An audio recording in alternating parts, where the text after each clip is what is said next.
Welcome everyone to Our Life. Thank you everyone for joining us today here in the studio.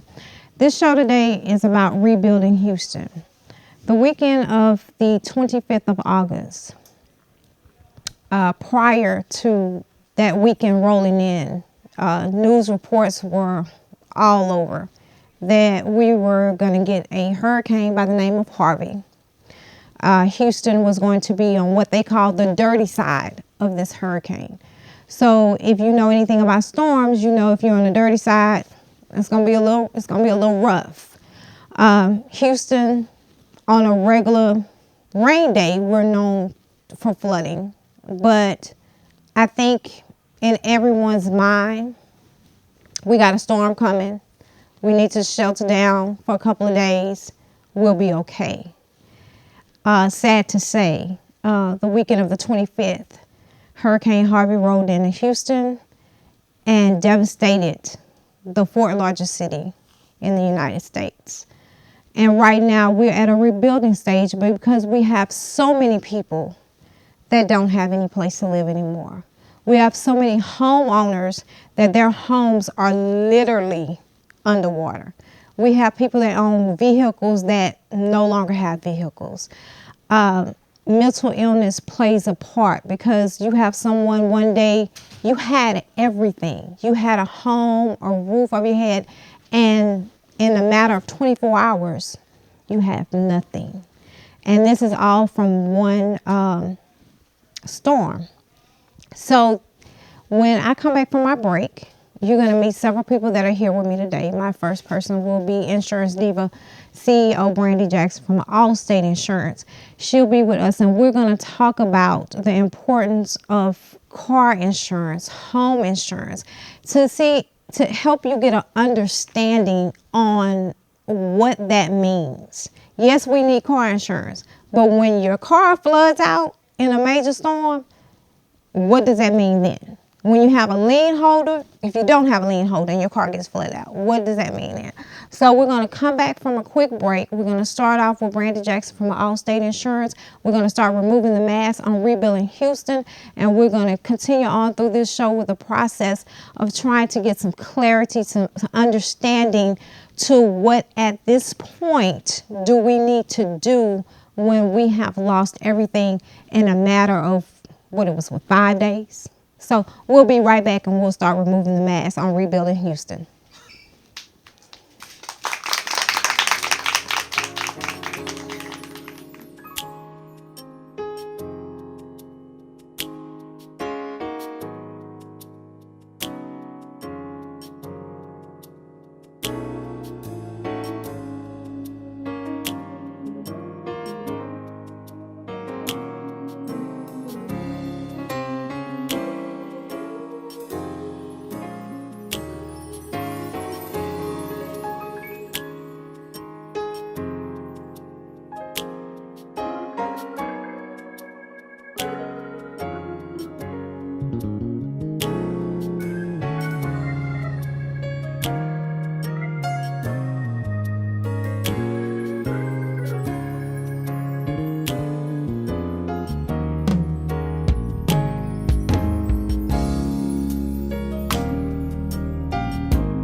Welcome back, everybody. I want everybody to help me welcome my friend, longtime friend, Brandy Jackson, the Insurance Diva from Allstate Insurance. Thank you. Thank you for coming. Thank you for inviting me out. This is very important. Yeah, very, because I don't know, they don't understand. Yeah.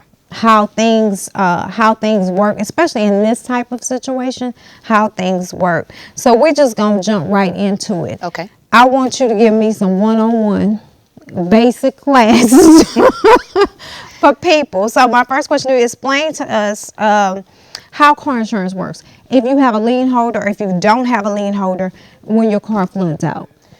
Great question, Monique. A lot of individuals were calling the agency. They lost everything, vehicles, homes, everything. And when it comes to your car, if you have a lien holder is basically the bank that financed your vehicle. They have the lien that's on your car until you've paid that car off. They have insurable interest in that vehicle, meaning they're the owner until you've paid it off. And you are required by most lien holders to have comprehensive and collision coverage. Exactly. The comprehensive is the coverage that will cover you in case of a flood. So if you do not have comprehensive, which is a coverage considered to be full coverages on your vehicle, then that would have caused you not to have the proper coverages to cover a flood on a vehicle. So if the car would have got flooded, you didn't have this coverage, and you still have a lien holder, what do you do at that point? Basically, that's you would be in a very bad situation if that were to happen. I will say this: most lien holders require that you have full coverages on your vehicle, meaning you have to list them as a lien holder, and then you also have to provide them with proof that you have that type of coverage because they have the insurable interest in that car. So if you did not have the full coverages that they require, then you are still stuck paying a car note for a car that you no longer have. Okay, so if the car is, you have insurance. And some people that have cars that are paid off Yes. still have full coverage. Some people do, and most of the time when my clients call me and they say, you know what, Brandy, I paid this car off, I tell them, you know what, the car is still fairly new. I recommend that you have full coverages on this vehicle, so that in a case of a flood, in case of someone hit you and total your car out, and they don't have insurance, and and you're stuck in a situation where you need that coverage, I recommend it, even if you own the vehicle. Okay. Yeah. Let's talk about GAP. Because I have GAP on my car. Okay. It does come in handy, but in a situation like this.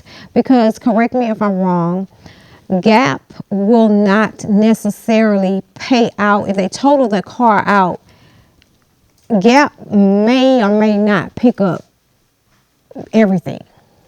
Or it might pick it up and you still won't have any extra money. Because most people think if they have GAP, oh, I got GAP insurance, I'm good. I'm gonna take that $1,000 or $2,000 from that GAP and go give me another car. That's not necessarily the situation. That's a misperception of GAP insurance. GAP insurance is basically a coverage that most finance companies, when you're financing your vehicle at the dealership, they will offer you GAP insurance. And it's very beneficial, especially if you're purchasing a brand new vehicle.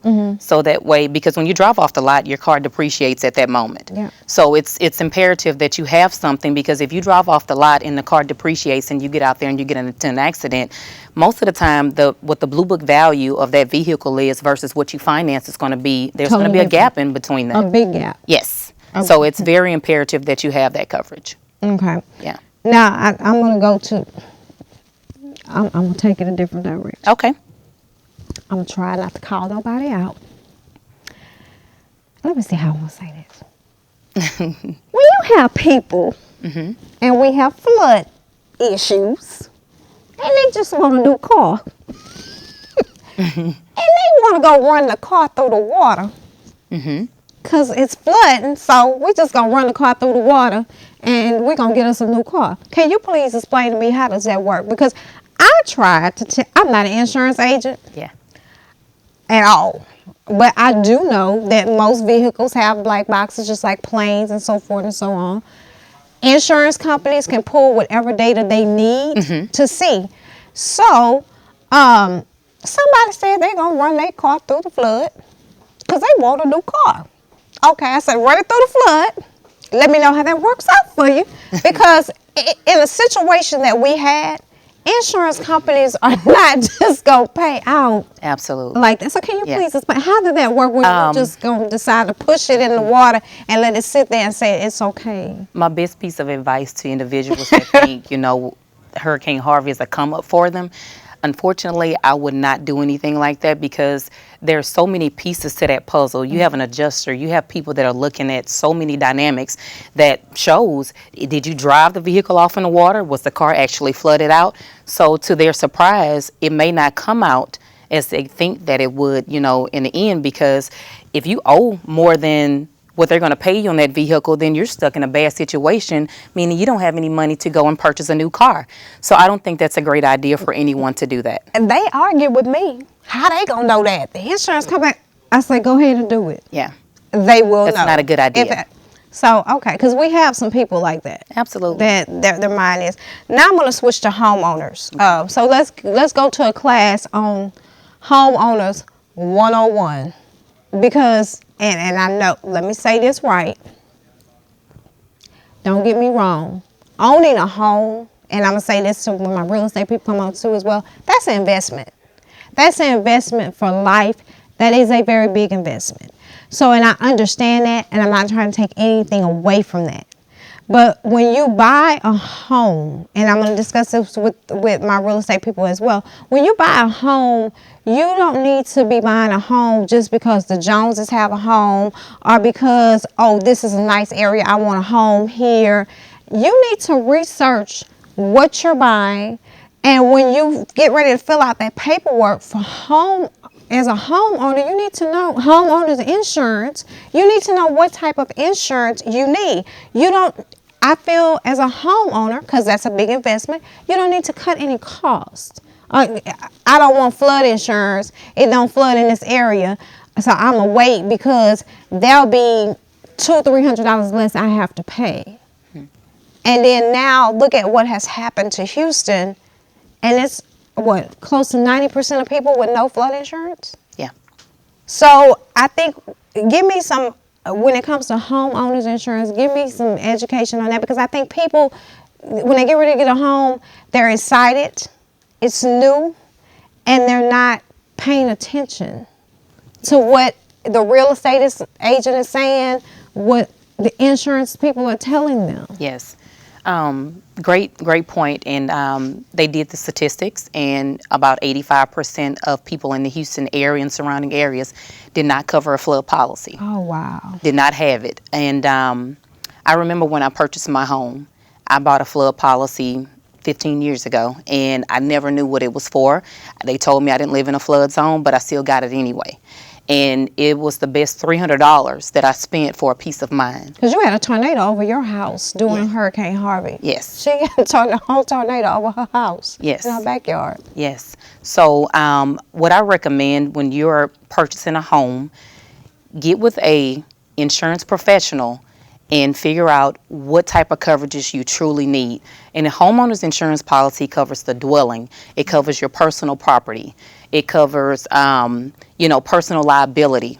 A lot of people don't understand that flood is not covered in a homeowner's policy.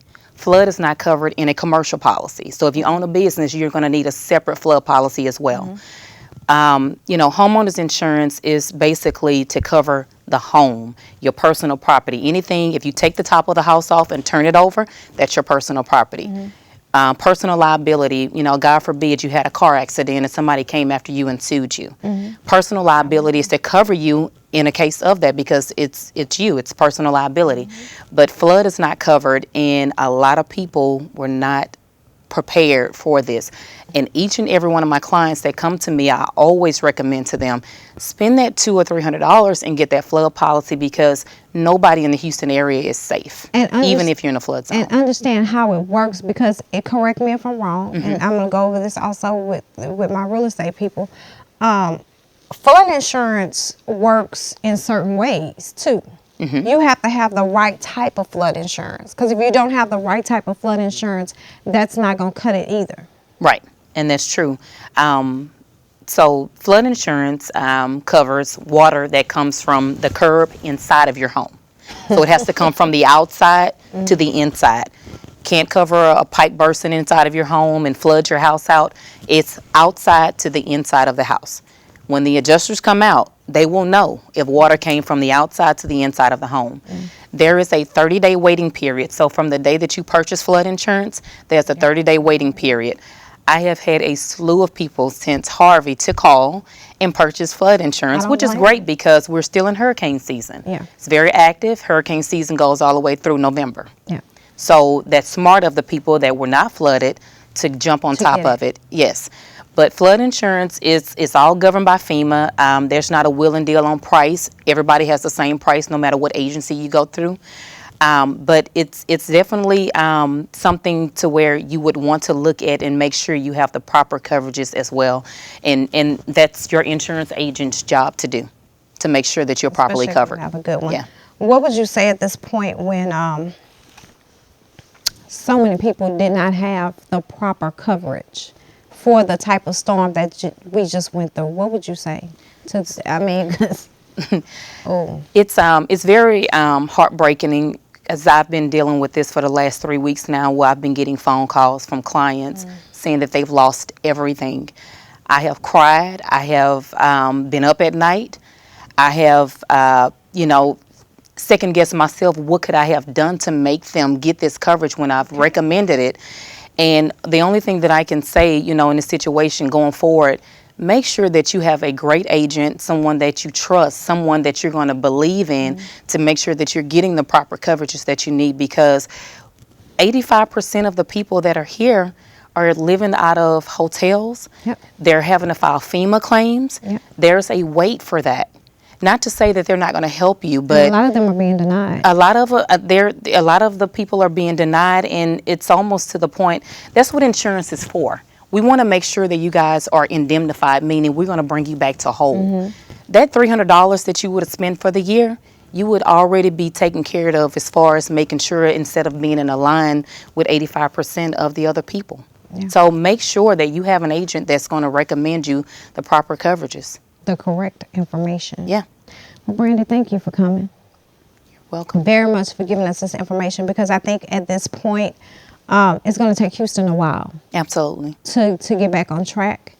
And when you think about the homes, the people that, what do you do? Yeah, I've rode down so many neighborhoods and seen all the debris On the side of and the it's just road. heartbreaking, because as we're living our lives normally, we're getting up, going to work every Yeah. day, dropping our children off at school. There are some people that are still living in hotels and living in shelters and I things know like some. that. And my heart goes out to them, because we were not prepared, and I want us to get prepared. No, no, not for this one. We've had storms before here in Houston, but nothing like this. So thank you very much for coming. Thank you for having me. Educating us on this. When we return, we'll be back with my real estate group, which is the Adolfo Group and TAS Realty Group, and we're going to get educated on these houses, the ones that are flooded now, if you're buying another house, however. So we'll be right back.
We're back, and now in this segment I have my real estate gurus with me.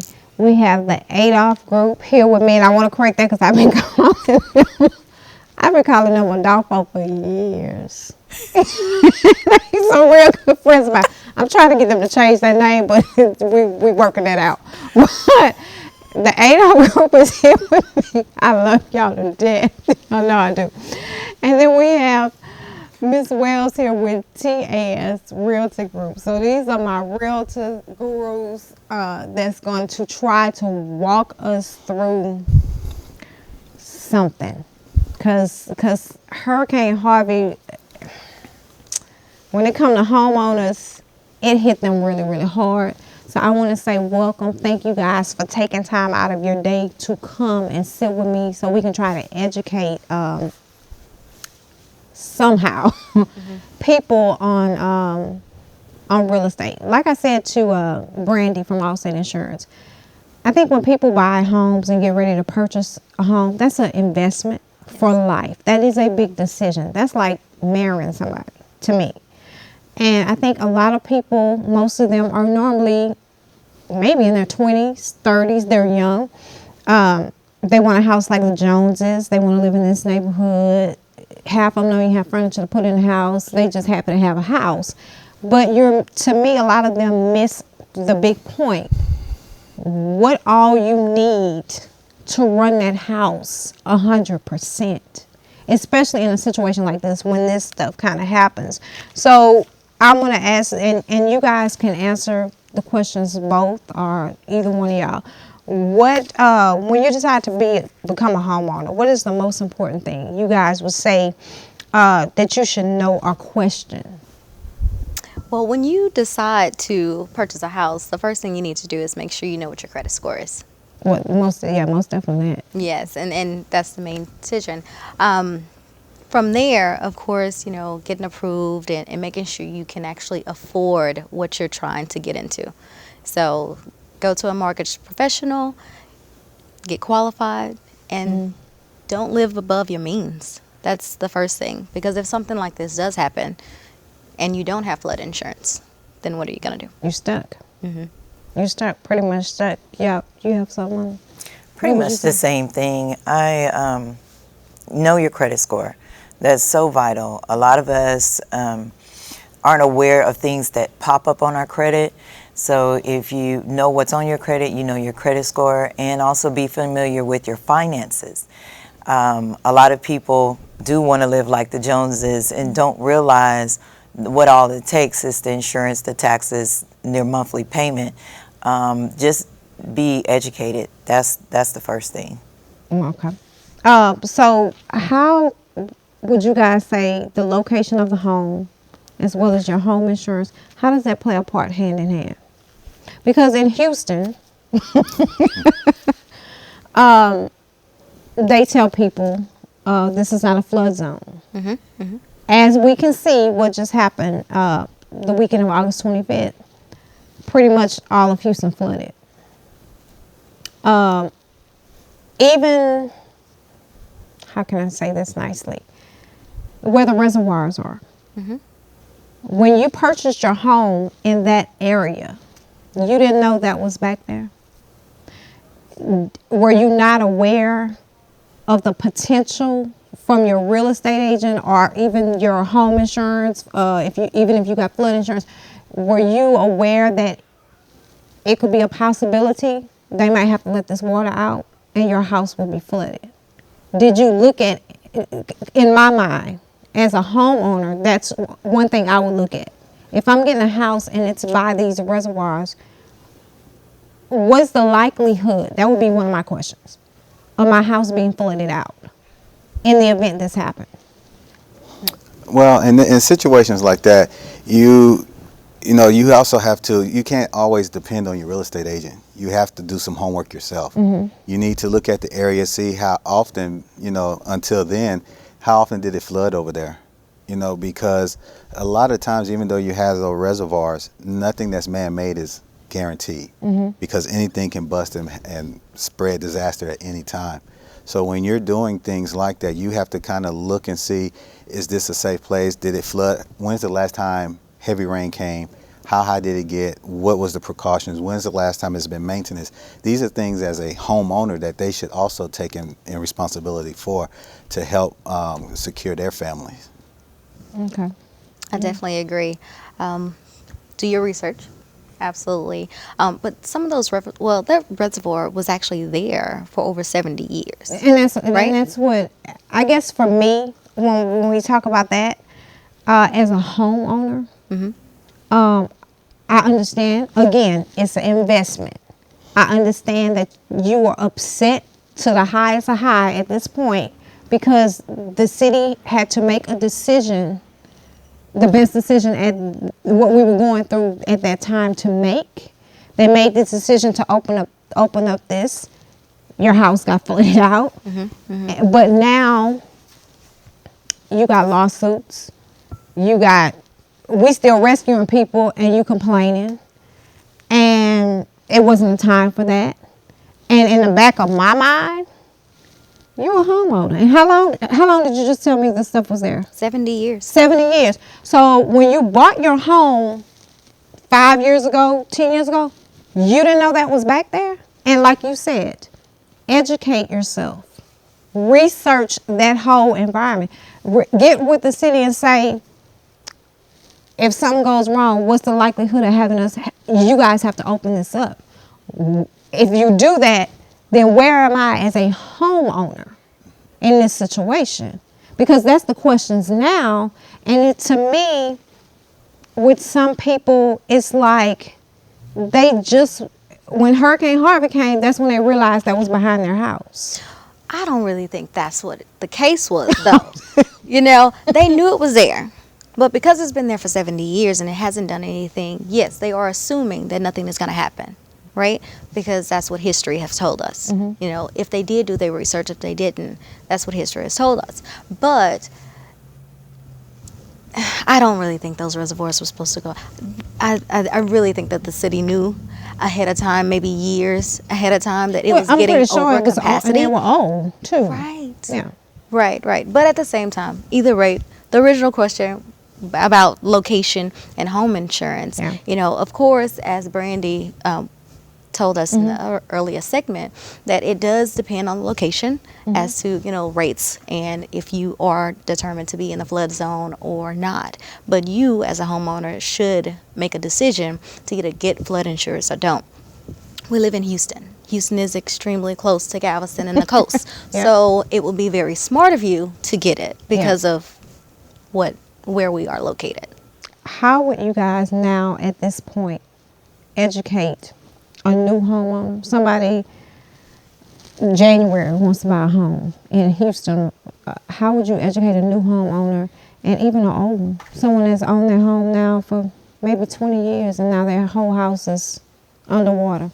How do you educate somebody on what do you do? Well, the first thing I would do is to tell them, please hire a real estate agent. There's no money out of your pocket. And if you have somebody that's professional, that has ethics, that will help you walk through where the house is, through your contracts, hire a real estate professional. Second, start going to these home buying seminars. There's so many everywhere. A lot of them are free. Some you do have to pay, but you get what you pay for. That education is so valuable because it'll walk you step by step so you be prepared on going into your home loan. And third, it just rounds back. Even if you've been in your house a long time or just getting a house, you don't know what's on your credit. And that's the main thing. Well, unless you win $1 million and then you just call me and we could just pay cash. You know Easy. What would you guys say the next move is at this point? Because half of Houston did not have flood insurance. These people have no homes. The entire house has been flooded. As Brandy explained before, flood insurance, home insurance works totally different. If you don't have flood insurance, FEMA's 9 times 10 not gonna pay for it. What do you do? Because where does that even put you with your mortgage company? Where does that put you? Because I can call the mortgage company and say my house underwater. The mortgage company might give me a month and not pay my mortgage, but they're gonna want their mortgage eventually. What do you do at this point? Well, I know in the beginning, I know the mortgage companies are doing a 90-day forbearance Oh, okay. where they push 3 months of mortgage payments to the end of their loan. That's one step that they can do to help, and to get their life back on track. But if you lost your house and you do not have flood insurance, there are several things that you could do. I mean, there's SBA loans out there that can help you, but it really just depends on how much equity you have in your house, what you can do. There's HELOCs, home equity, well, I said home equity loans, but there's 203Ks and also 203Hs. And we can definitely go more into depth in those, but that's some options that they can So, have right now.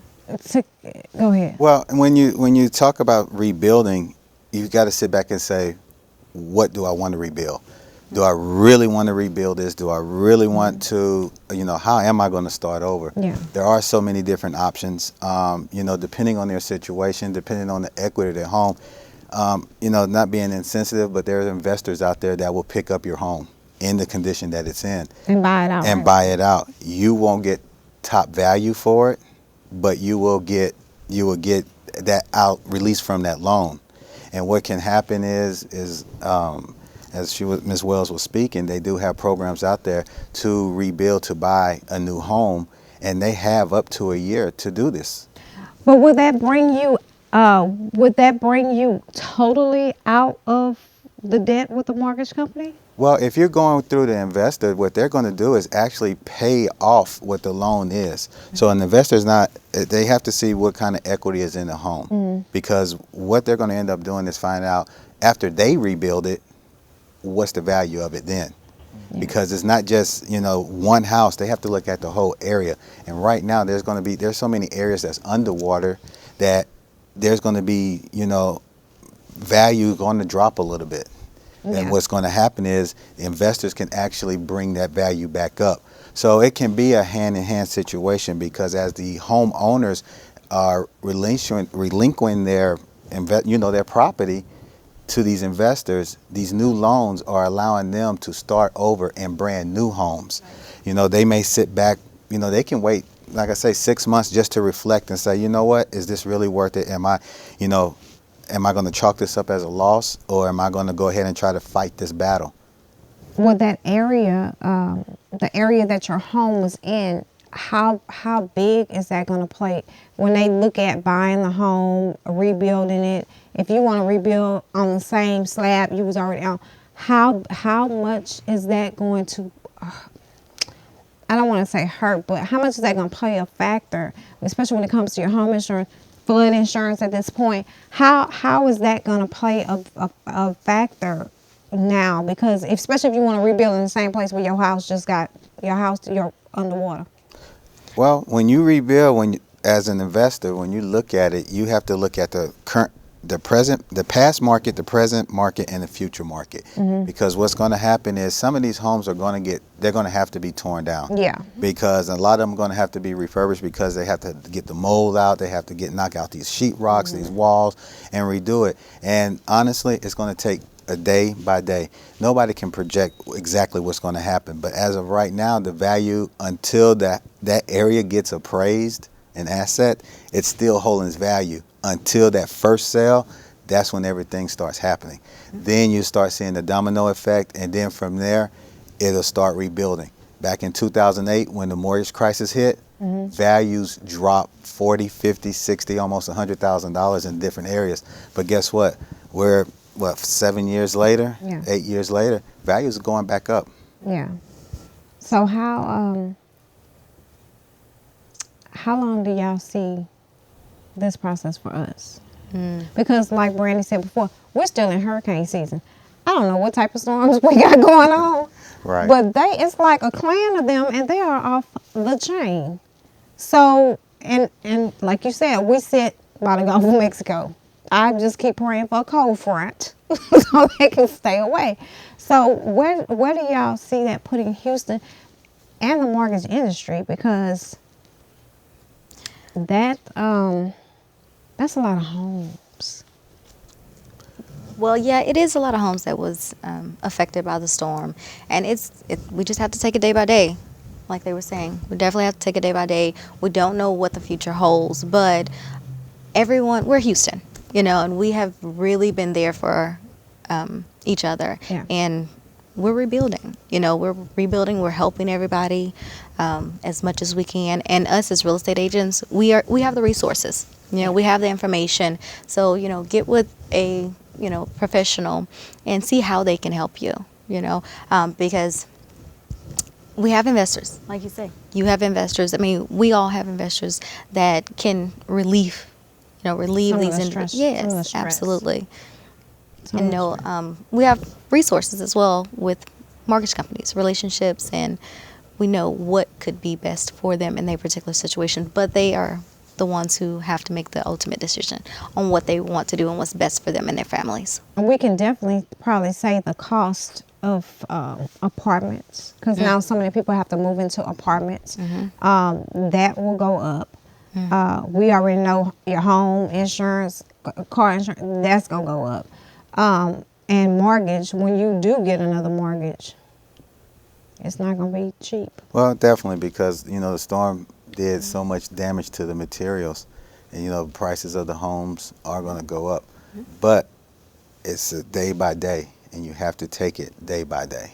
And not let it overwhelm you. Correct. Because I think a lot of homeowners at this point is very overwhelmed. They're stressed. They're confused. They don't know what to do right now. Okay. Well, I want to thank all of you guys for coming and educating us a little bit on homes, because that is now a very big thing here in Houston. People are overwhelmed, don't know what direction to go, don't know what to do, filing bankruptcy, walking away, all that kind of stuff. So I want to thank you guys for coming and educating us on that. When we return, we'll be back with Miss Princess Jackson, and we're going to talk about the importance of giving, because true enough, Houston has been through a lot, but I think it's very important also to give back. You can't just sit around and wait for it to come to you. I think it's always good to give back. So we're going to be back with Miss Princess Jackson. She's going to tell us why it's important from a 14 years old perspective on giving back, and maybe my adults will learn something. So we'll be right back.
We're back now, and I have Miss Princess Jackson from Sock Out Poverty here with me. So I want everybody to welcome her. Thank you for coming.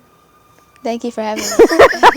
I was so happy to meet you that day, because it's not that often do you see a young teenager wanting to give back and do anything in the community at all. It's normally young kids are video gaming and doing stuff they have no business. Yeah. And I was amazed and thrown back by that. So, and I know you're not nervous. No. Don't yeah, you sit up here. She's sitting up here like she's nervous. She's not nervous at all. But tell me, I know we talked briefly when I met you. How old were you? Because you're 14 now. Yes. How old were you when you decided to do something like this? I was 9 years old when I started, and it all started when me and my mom was downtown under the bridge handing out blankets to the homeless people. And I saw them with blankets, shoes with holes in them, but they needed socks to help keep them warm. So I wanted to give back to the community by handing out socks and encourage more people to give back to the community. You started this at 9. For a 9-year-old, you just told your mom, they need socks, Mom. Or did your mom say, did she give you the idea? Or it just, this little idea just came in your head and said, Mom, they need socks. Yeah, it just came into At my 9. head, like with just seeing them laying on the ground, and I was like, he has shoes with holes in them, but he's still cold. And I was like, Mom, he needs some socks. And I really have a fondness for socks. I really like socks. Why do you like socks? They're comfortable, and with the little colors, I just like really like them. You got a sock fetish. You got a sock fetish. That's what that is. What is the main goal for your project? Because you've been doing, how long has Sock Out Poverty? Is 9 years old when you started it, or you waited a little later to start that project? It was right then and there. It wasn't like too long after I told my mom that I wanted to do it. So you've been doing this now for several years. So what is the main? What do you see the main goal? Where do you see it going? Where do you want it to go? Our goal is to go global and sock out poverty all over the world and help more people. So far, our first out-of-state campaign was in Atlanta, Georgia, and in December we're planning on going to California. Okay, what part? LA. LA, yes. Okay, good deal. What do you You've been. Let me give you a little history, because like I said, she's not nervous. Don't let her fool you. This young lady has been on the Steve Harvey Show and recognized for her organization. You just recently did something, correct me if I'm wrong, you just recently did something with Floyd Mayweather. Yes. With socks, where he's putting his logo is what, TMT on the socks as well. We have some clips of that, so we'll show that later on. But you are out there, sister, baby.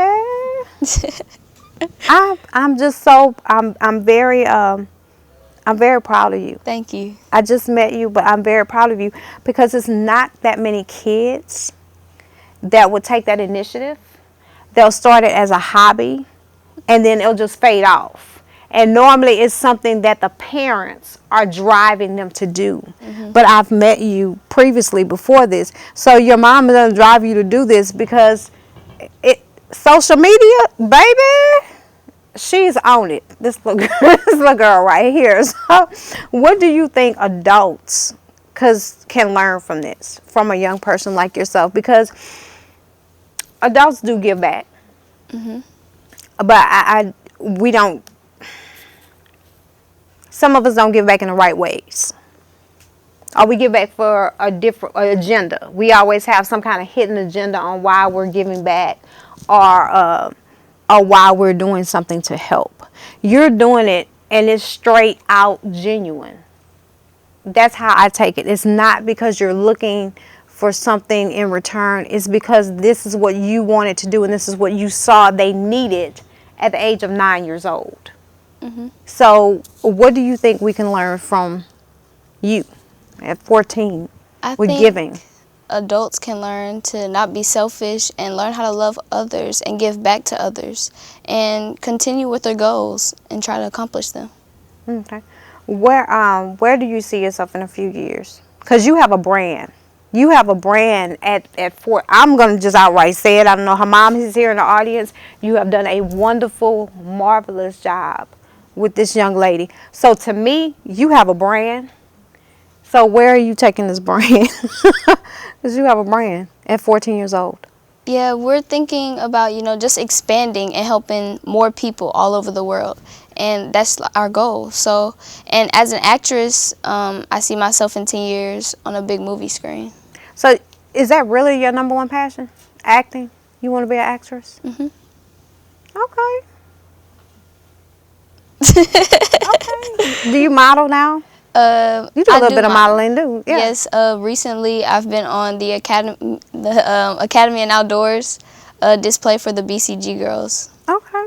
See, 14, seeing a little bit of everything, but number one is that you have not lost the value and the understanding of how important it is to give back.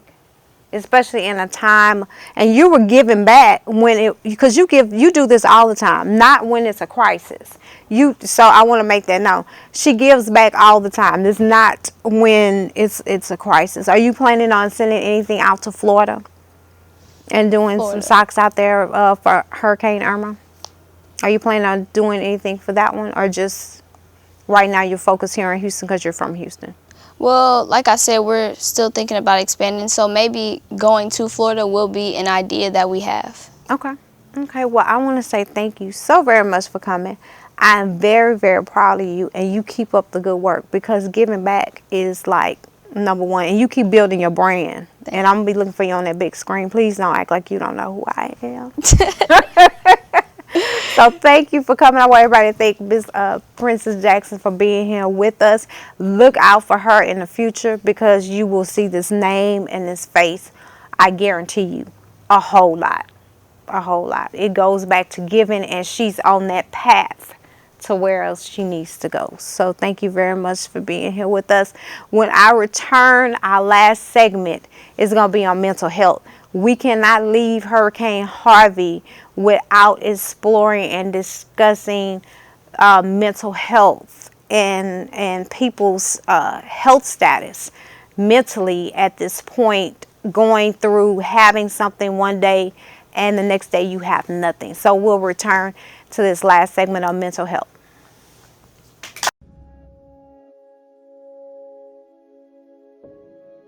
There's pain. Right now, there's a lot of pain. People are hurting. They're confused. Children confused. Mama, when we going home? Dad, when we going home? There is no home to go to. How do you explain that to your child? The most powerful storm to hit the U.S. in more than a decade. FEMA is now warning Texas is about to have a, quote, very significant disaster.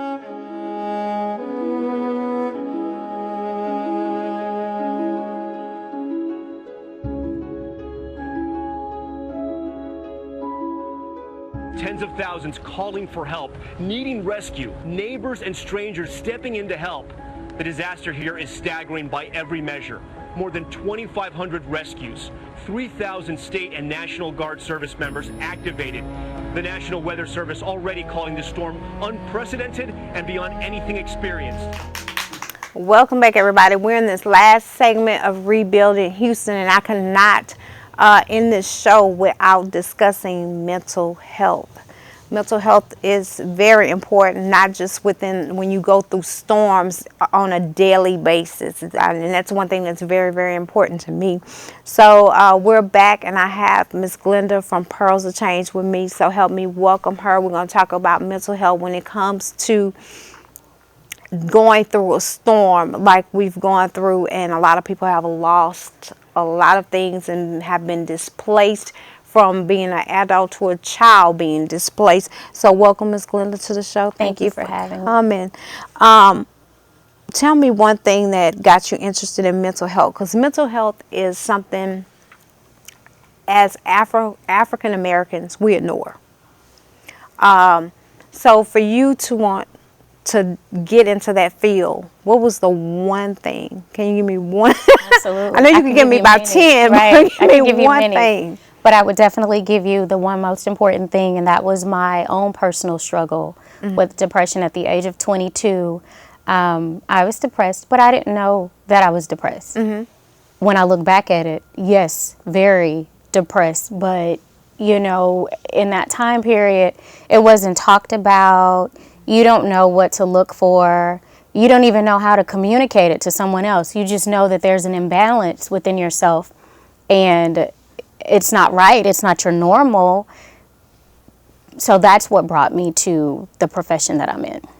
And that's I think that's a wonderful profession that more people need to get educated in and invest in and work in. Tell us about Pearls of Change, because that's your baby. That's my baby. That is. Pearls of Change is my baby. So I founded Pearls of Change in 2013 to educate and raise awareness over mental health.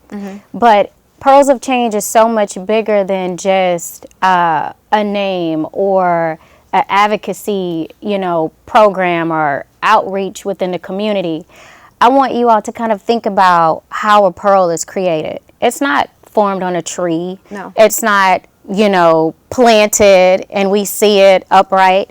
A pearl is actually created within an oyster, and there's a biological process that takes place when a pearl is actually created.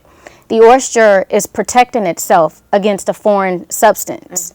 So here it is, think in terms of us as individuals. Something takes place in your life that shifts you, and what do? You go in protection mode. I shut off from the world. I don't want to talk about anything that's bothering me. So my goal is to make sure that we as individuals understand that we are all pearls, and through change, something beautiful can take place. I love that. Thank you. I like that. I really like that. Hurricane Harvey. It's been, I think, 3 weeks. Yes. It's gone. I think he's gone. I don't, because they are like ridiculous. So I think he's gone.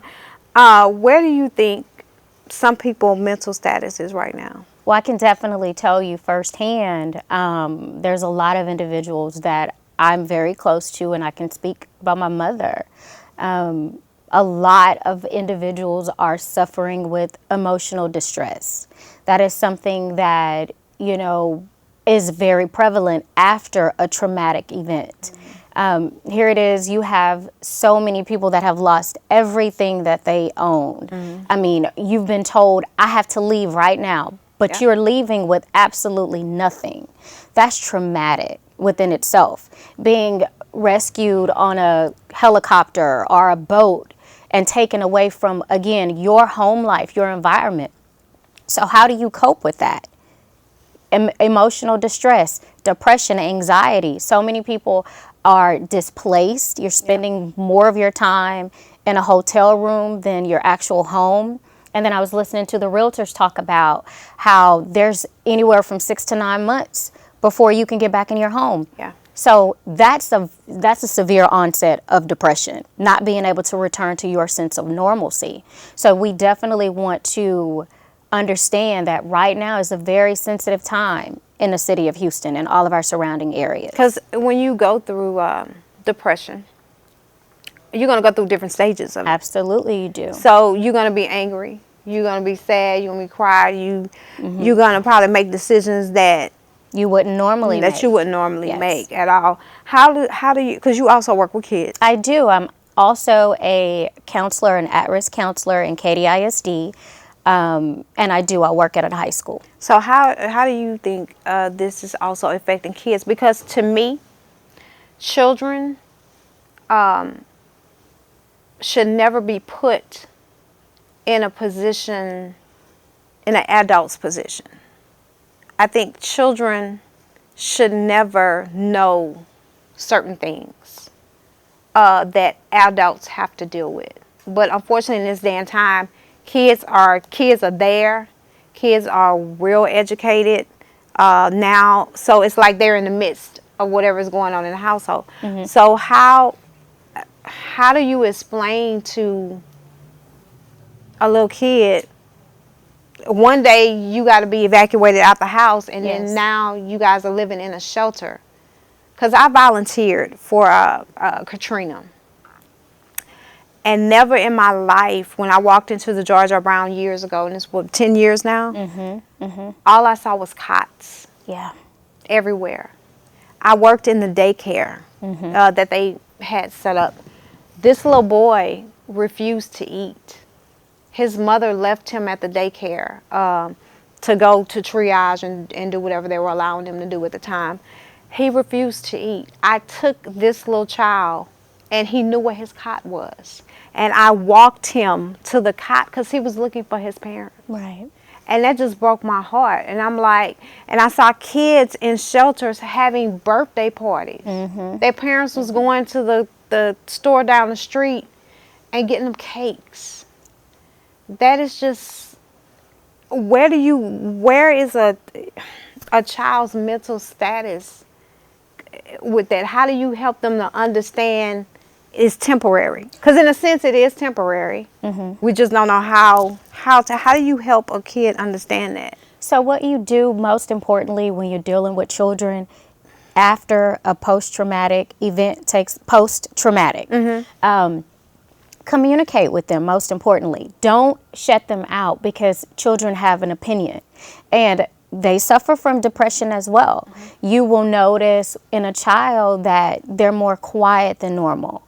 They won't be as active. And in the school setting, most importantly, lack of participation. Some kids may act out, form a higher level of aggression within the classroom setting or with their peers because of what they're dealing with.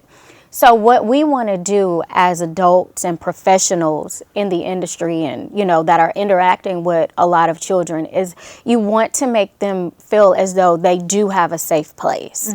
And whether that safe place is at that Georgia Brown Convention Center, how you stated, you saw so many individuals having birthday parties and bringing things in. That was a great thing for them to do because as soon as you can get them back to their sense of normalcy, and if it is celebrating a birthday, that's the best thing that you can do.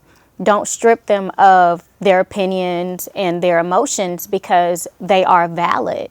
And as you stated, a lot of kids were faced with being put in adult-like situations because a lot of kids were, hey, help me move this furniture really quickly before the waters come in too fast. And instantly those kids are left with having to think, okay, what am I going to do? What do I do? Yeah.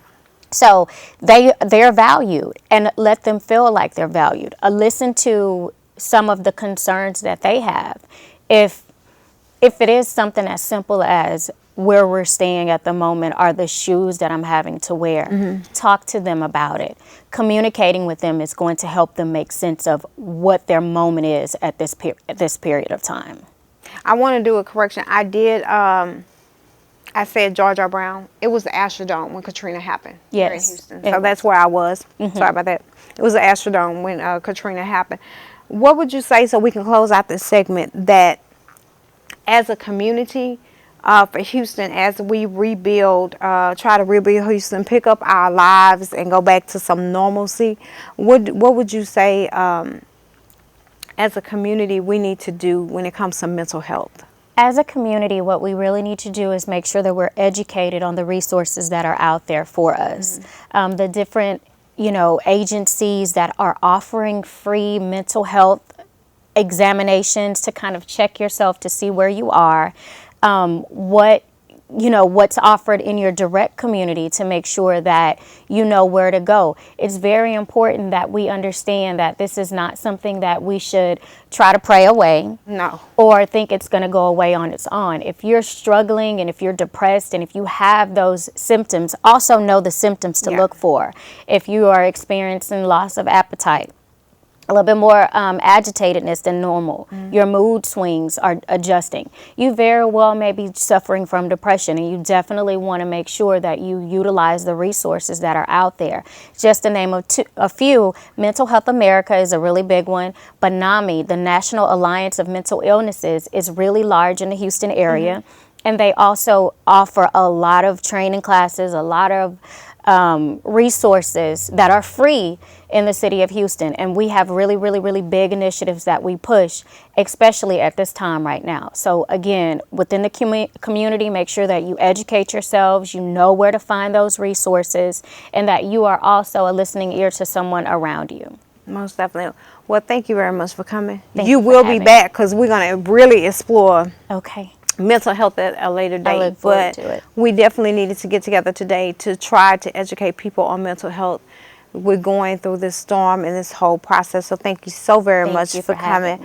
I want to thank my studio audience for being here as well with me, and my TV world for being here, tuning into this. I hope everyone got some type of knowledge from my guest today when it comes to home insurance, car insurance, when it comes to buying a home, new, old, flood insurance, mental health, and definitely not least on the list, high on the list, giving back, because it's very, very important also to give back even when you're down. Try to give back in some way, shape, form, or fashion. So until next time, when we remove another mask, we were trying to get back on schedule here. So when we come back next time, when we remove another mask, keep it moving and stay positive.